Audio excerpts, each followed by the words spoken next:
네. 이제 토요일이죠. 토요일 아침 말씀 같이 나누도록 하겠습니다. 마가복음 7장 마지막 부분입니다. 마가복음 7장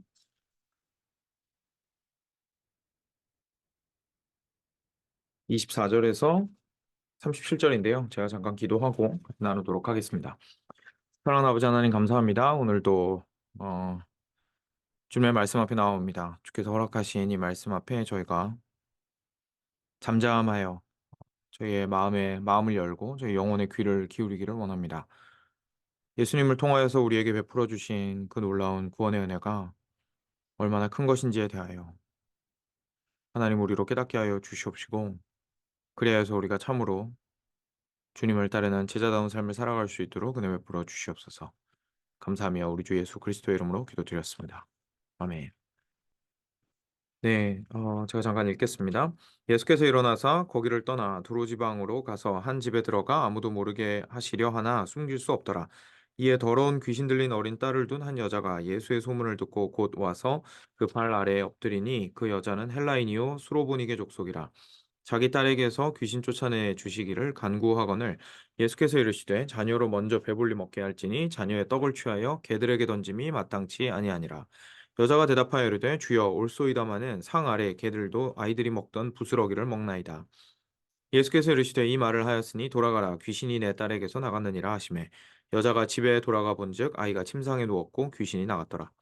예수께서 다시 두로 지방에서 나와 시돈을 지나고 데가볼리 지방을 통과하여 갈릴리 호수에 이르시매, 사람들이 귀 막고 말 더듬는 자를 데리고 예수께 나와 안수하여 주시기를 간구하거늘 예수께서 그 사람을 따로 데리고 무리를 떠나사 손가락을 그의 양 귀에 넣고 침을 뱉어 그의 혀에 손을 대시며 하늘을 우러러 탄식하시며 그에게 이르시되 에바다 하시니 이는 열리라는 뜻이라. 그의 귀가 열리고 혀가 맺힌 것이 곧 풀려 말이 분명하여졌더라. 예수께서 그들에게 경고하사 아무에게도 이르지 말라 하시되 경고하실수록 그들이 더욱 널리 전파하니 사람들이 심히 놀라 이르되 그가 모든 것을 잘하였도다. 못 듣는 사람도 듣게 하고 말 못하는 사람도 말하게 한다 하니라. 아멘. 네.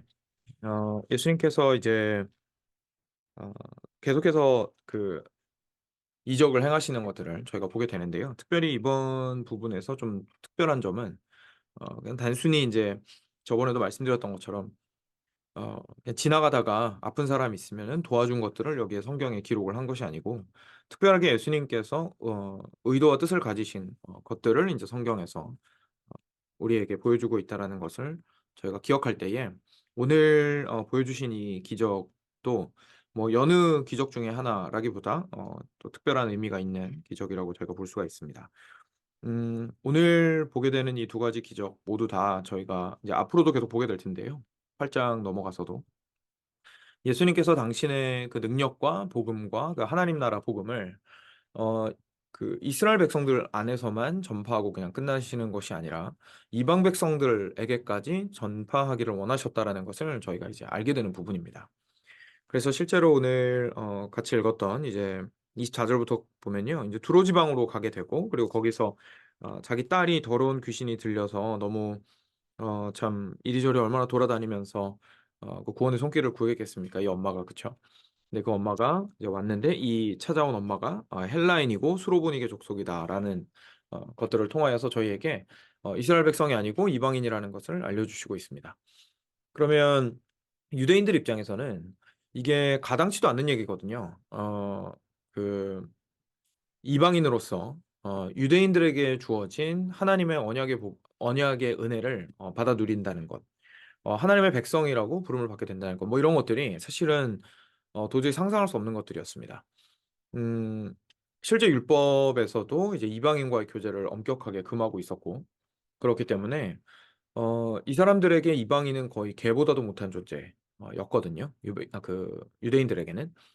그런데 지금 예수님께서 어 하나님의 이름으로 이 모든 일들을 행하시면서, 그리고 당신이 그 다윗의 자손, 하나님께서 약속하신 그 다윗의 자손으로서 메시아로서 이 땅 가운데 오셨다라는 것을 알고 있는 상황에서 이렇게 하신다는 것은, 어 이제 우리 예수님을 믿는 우리 입장에서는 하나님의 그 복음이 이방인에게까지 확장되어 전파되는 것을 의미하게 되는 것이고, 반대로 유대인들 입장에서는 이게 너무너무 받아들이기 힘들고 이해할 수 없는 것이었던 거죠. 그래서 실제로 이 이방인 여인도 그 사실을 알고 있죠. 그래서 예수님한테 나왔을 때 이런 반응을 보인 겁니다. 그래서 지금 예수님과 이 여인 간의 대화를 좀 주의 깊게 살펴볼 필요가 있는데요. 예수님께서 이렇게 말씀하십니다. "자녀로 먼저 배불리 먹게 할지니 자녀의 떡을 취하여 개들에게 던짐이 마땅치 아니하니라." 뭐 너무 명확하죠. 지금 예수님이 무슨 얘기하시는 거냐면 "야 너가 지금 이방인인데 너는 우리 입장에서는 개나 마찬가지다. 우리가 먹고 있는 이 음식은 하나님께로부터 온 것이어서 너무나 귀한 것이고 하나님께서 베풀어 주시는 이 복과 은혜를 어떻게 우리가 개 같은 너희에게 나눠 줄 수 있겠냐?"라고 굉장히 사실 어떻게 보면 지금 우리로서 그 당시 사람으로서도 그리고 지금 우리로서는 더 어 수용하기 힘들고 받아들이기 어려운 말씀을 하십니다. 그러니까 저희는 좀 의아하죠. '예수님께서 어떻게 이렇게 잔인한 말씀을 하실 수 있나.' 생각을 하게 되거든요. 어 당연히 예수님께서는 실제로 인제 이 대화 이후에 귀신 들린 딸을 고쳐 주셨고 그리고 계속해서 당신의 복음이 이방인에게 전파되는 것을 기뻐하셨기 때문에 이 말이 그냥 액면 그대로 예수님의 마음을 대변한 것이라고 볼 수 없습니다. 오히려 예수님께서는 지금 다수의 유대인의 입장에서 지금 말씀을 하고 계신 거죠. 유대인들은 지금 예수님의 이 말에 너무 공감을 했을 건 거죠. 유대인의 눈으로 보면 이 개만도 못한 이 이방인에게 이 귀한 은혜를 어떻게 베풀 수가 있겠는가라고 생각을 하는 사람들이 주변에 수두룩했으니까요. 그래서 예수님께서는 그들의 사실 마음을 대변해서 이제 말씀을 하셨던 거죠. 근데 놀랍게도 이 여인이 이렇게 말합니다. 어 "주여 올소이다마는" 당신 말씀이 맞습니다. 그죠? 인정을 합니다. 당신 말씀이 맞습니다. 그런데 상 아래 개들도 아이들이 먹던 부스러기를 먹습니다. 무슨 말이죠? 저도 살아야겠습니다. 저 개 맞습니다. 근데 개라 할지라도 저도 살아야겠습니다. 어 살기 위해서라면 아이들이 먹던 상에서 먹던 음식의 부스러기가 떨어지면 개들이 배가 고프면 그걸 주워 먹지 않습니까? 지금 제가 부스러기를 먹느냐 대접받으면서 식탁 위에서 음식을 먹느냐는 저한테 중요하지 않습니다. 저는 그냥 하여간 먹어야겠습니다. 그래야 살겠습니다. 당신이 아니라면 당신이 베풀어 주시는 그 은혜와 능력이 아니라면 제 딸은 고쳐질 수 없습니다."라고 지금 고백을 하게 되는 거죠. 그랬더니 예수님께서 말씀하십니다. "이 말을 하였으니" 그러니까 다시 말해서 수로보니게 여인이 정말로 네가 나로만 살겠구나라고 살겠습니다라고 믿음으로 고백하였으니 이 말이죠. 그 말을 하였으니 돌아가거라. 귀신이 너의 딸에게서 나갔느니라라고 말씀하시면서 실제로 이 아이를 고쳐 주시는 것을 우리가 보게 됩니다. 네, 이 놀라운 대화를 통해서 우리는 한 가지 아주 중요한 사실을 깨닫게 됩니다. 어 예수님께서 우리한테 베풀어 주시는 것이 정말로 은혜라는 사실입니다. 무슨 말이냐면 어 우리가 받을 수 있는 자격 같은 건 전혀 없다는 뜻이죠. 어 사실 예수님께서 유대인의 입장에서 지금 이야기를 하신 것이지만 그럼 유대인이라고 해서 예수님의 그 은혜를 능력과 그 기적의 행사를 받을 만한 자격이 되었느냐면 그렇지 않았습니다. 실제로 구약에서도 하나님께서 이스라엘 백성들에게 "너희들이 다른 백성들보다 더 커서 더 잘나서 내가 너희를 택한 것이 아니다."라고 분명히 말씀하셨거든요. 그러니까 먼저 이스라엘 백성들을 향해서 택하시고 그들을 택하시고 그리고 그들에게 말씀을 허락하시고 그들에게 나라를 허락하시고 그리고 언약을 맺으시고 그리고 마지막에는 그 혈통에서 예수 그리스도가 나오게 하시고 한 그 모든 은혜의 과정들이 그 유대인들에게도 사실은 은혜였던 겁니다. 유대인들 본인들이 몰랐을 뿐인 거죠.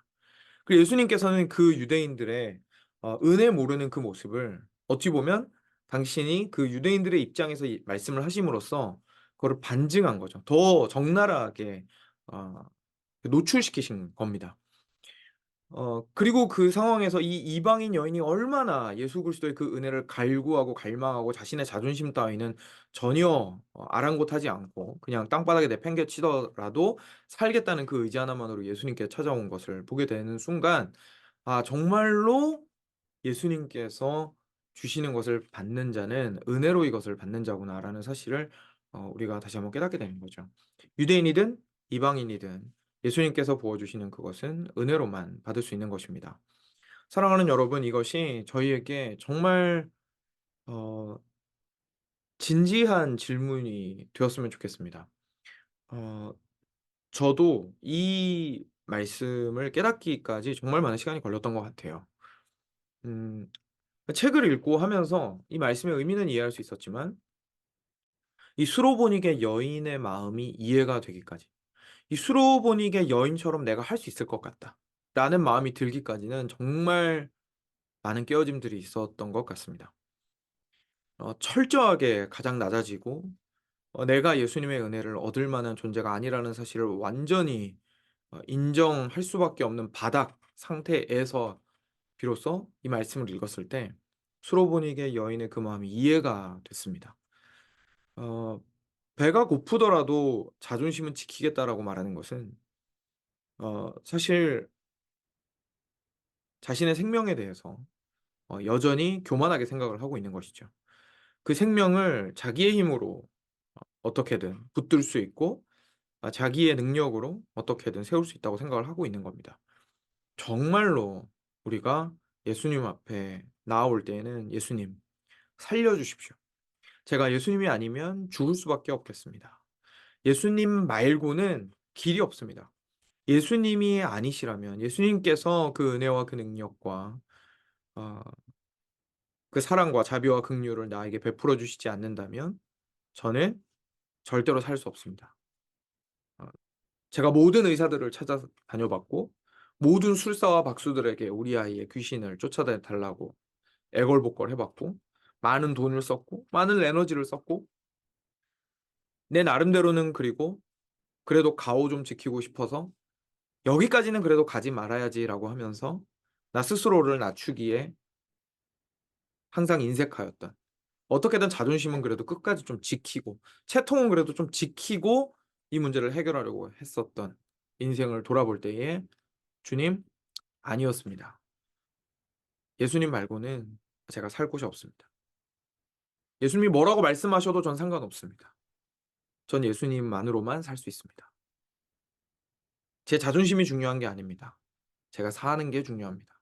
라고 지금 수로보닉의 여인은 그렇게 고백을 하고 있는 것이고, 저도 "살려 주세요 예수님."이라고 말을 할 수 있었던, 자존심 다 내던져 버렸어야 했던 그 순간에서야 비로소 이 수로보닉의 여인의 고백을 함께 할 수 있었던 것 같습니다. 어 우리는 너무 우리의 자존심과 우리의 영광이 중요합니다, 우리에게는. 우리의 체면과 끝까지 채통을 지키는 것이 너무 중요합니다. 그래서 절대로 예수님한테 살려 달라고 말하지 않습니다. 어 나는 끝까지 배 쫄쫄 굶더라도 예수님께서 오셔서 불쌍히 여겨서 나를 구해 주셨으면 구해 주셨지, "내가 목숨을 구걸하지 않겠노."라고 말하는 것이 우리들입니다. 예수님 앞에서 멋있어지고 싶어 하고 사람들 앞에서 멋있어지고 싶어 하는 것이 우리들입니다. 하지만 사랑하는 베들레헴 교회 여러분, 참된 구원은 수로보닉의 여인과 같이 자존심이고 뭐고 다 팽개치고 '내가 예수님이 아니라면 살 수가 없겠습니다. 예수님 저 좀 살려 주십시오.'라고 구하는 자에게 임하는 것이 곧 구원입니다. 그렇게 예수님을 혹시 보시고 계시는지, 혹시 자기 자신에 대해서 그렇게까지 스스로를 깨뜨리고 낮아지고 '정말 예수님이 아니라면 이 생명은 아무런 의미도 없을 뿐만 아니라 사는 것도 불가능하다.'고 고백하실 수 있는지를 진지하게 한번 질문해 보셨으면 좋겠습니다. 오늘 이 말씀이 구원의 본질이죠, 사실상. 어 구원은 철저한 은혜입니다. 그 말은 우리에게는 어 정말 쌀 한 토라기에 그 구원을 받을 수 있는 자격이 없다는 것을 뜻하고, 그것은 곧 우리가 철저하게 낮아지고 비워진다라는 것을 의미합니다. 예수님에게 "살려 주세요."라고 말해야 된다는 것을 의미하는 거죠. 그리고 그때에 예수님께서는 "네가 이 말을 하였으니"라고 말씀하실 겁니다.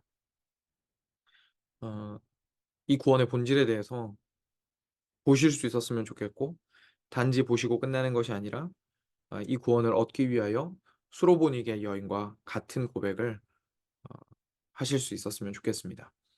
그리고 그것을 가능하게 하시는 분은 오직 성령님이십니다. 어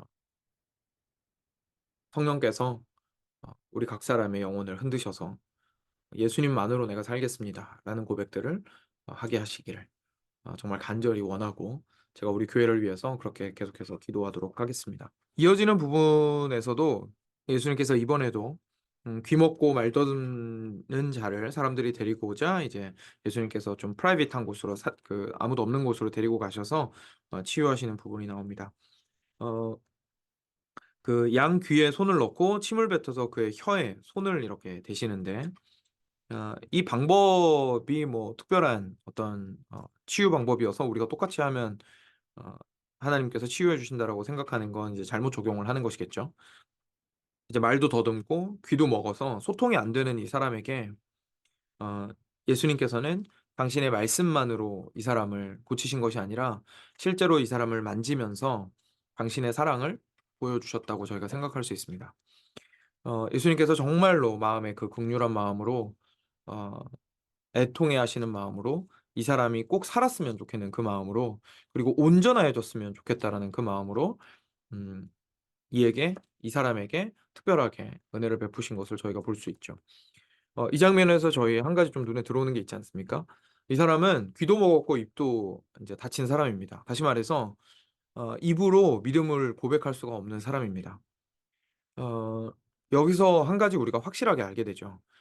어 마음으로 믿고 입으로 시인하여서 구원에 이른다라는 그 말은 맞는 말이지만 그리고 성경이 분명히 우리에게 증언하고 있는 바이지만 실제로 우리를 구원하는 것은 우리가 믿었기 때문이 아니라 우리의 믿는 대상이신 예수 그리스도께서 우리를 구원하기로 작정하셨기 때문입니다.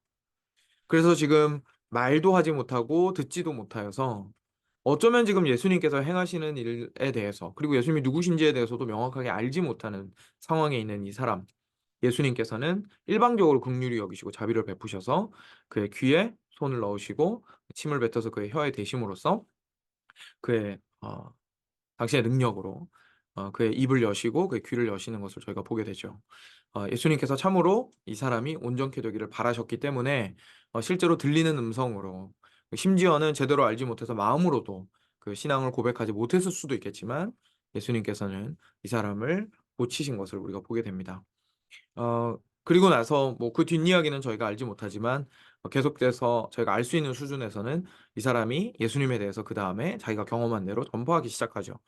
어 자신의 고쳐짐은 어쩌면 자신의 믿음이 없는 상태에서 고친 바가 되었을 수도 있겠지만 그 이후에는 자신을 고쳐 주신 예수 그리스도를 향한 그 믿음을 가지고 이분만이 우리를 살리실 수 있는 분이라는 사실을 자기가 아는 수준에서 열심히 전하였던 것을 저희가 보게 됩니다.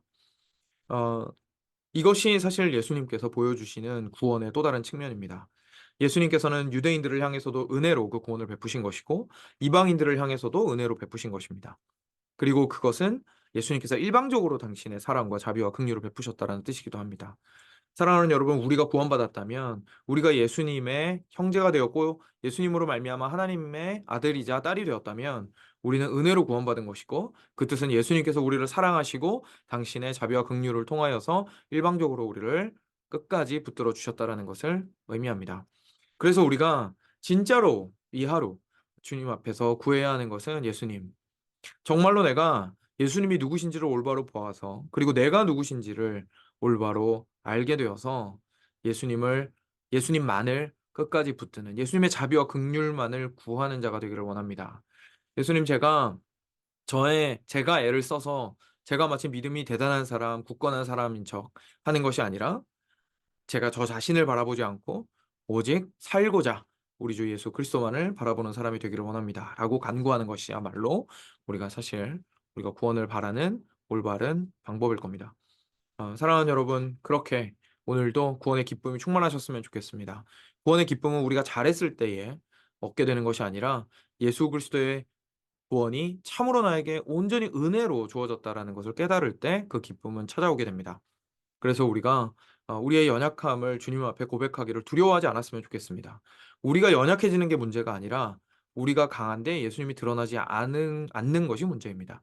우리가 연약하더라도 그리스도께서 우리의 연약함 가운데 강해지시고 우리의 죽어감 가운데 생명이 되신다면 우리는 놀랍게도 그 기쁨을 회복할 수 있게 됩니다. 이것을 우리가 함께 누리게 되는 은혜가 있기를 주님의 이름으로 축원드립니다. 같이 함께 기도하겠습니다. 사랑하는 주님 감사합니다. 짧으나마 오늘 주님께서 베풀어 주신 그 놀라운 은혜의 복음을 또 음 주 이적을 통하여서 깨닫게 하여 주셔서 감사합니다. 저희들은 유대인으로 태어나지 않았습니다. 예수님 이후에 또 태어났습니다. 저희들은 그리고 의인도 아니고 선하지도 않아서 예수님의 그 자비와 긍휼을 받을 만한 공로는 정말 전혀 한 것이 없습니다. 그런데도 예수님께서는 우리를 사랑하셔서 아 먼저 찾아와 주시고 손을 내밀어 주시고 우리를 구원하시고 우리에게 당신의 자비와 긍휼을 베풀어 주신 것을 인하여 감사드립니다. 우리가 아직 죄인 되었을 때에 우리를 위하여 하나님의 사랑을 확증하신 것을 인하여 주님께 감사와 찬송을 올려드립니다. 오 사랑하는 주님, 오늘 하루도 예수 그리스도 당신만을 바라볼 수 있도록 하여 주시고 주께로만 오는 그 놀라운 은혜를 저희로 알게 하여 주시기를 간절히 간구드립니다.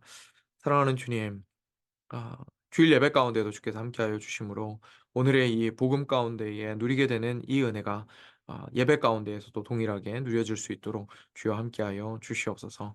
이 시간 주님께 의탁드립니다. 우리와 동행하여 주시기를 간절히 간구드리옵고 우리가 또한 주와 동행하기를 원하는 마음이 우리 안에 가득하기를 주님 앞에 간구드립니다. 예수 그리스도의 이름으로 기도드렸습니다. 아멘. 네, 오늘도 주님 안에서 참된 복음의 평안을 누리시는 우리 베들레헴 성도 여러분 되시기를 주님의 이름으로 축원드립니다. 샬롬입니다.